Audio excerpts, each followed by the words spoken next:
affronter, les choses peuvent peut-être mal finir. Oui, et la rentrée peut être assez explosive. Alors il y a cette colère, il y a une date. C'est le 10 septembre. C'est un collectif qui a coché cette date dans l'agenda. Pour l'instant, on ne le connaît pas beaucoup. Vous le voyez à l'antenne. C'est un collectif qui s'appelle la mobilisation du 10 septembre. Alors, c'est un collectif qui se veut indépendant, apolitique, ni lié aux syndicats, ni lié aux partis politiques. Ce n'est pas évident de rentrer en contact avec eux. C'est une vingtaine d'organisateurs qui veut rester à ce stade anonyme. Il faut montrer patte blanche pour les joindre, c'est-à-dire que c'est plutôt par écrit que par téléphone. Et ils communiquent par la boucle cryptée qui s'appelle Telegram.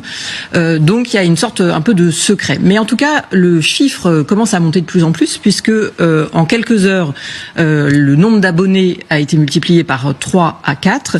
Et alors ce collectif, il s'oppose à la politique d'austérité, c'est leur, je reprends leurs termes, de François Bayrou. Donc ils s'opposent au budget et ils appellent à prendre le pouvoir. Donc ce n'est pas un appel à une manifestation, c'est un appel à un blocage, le blocage du pays.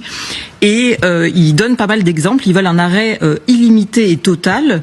Donc ils appellent à cesser le travail, à cesser de payer à la fois les impôts ou même le ticket de bus ou de métro, et à ralentir volontairement la production.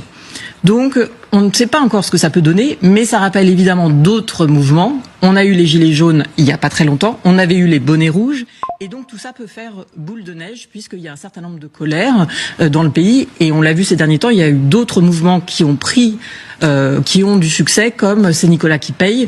Donc à chaque fois, l'idée c'est que... Il y a les gueux également. Exactement. C'est l'idée que on ne serait pas content contre la politique du gouvernement, qu'on aurait l'impression qu'on est toujours les mauvais payeurs, qu'on est les vaches à lait, et donc tout ça peut coaguler.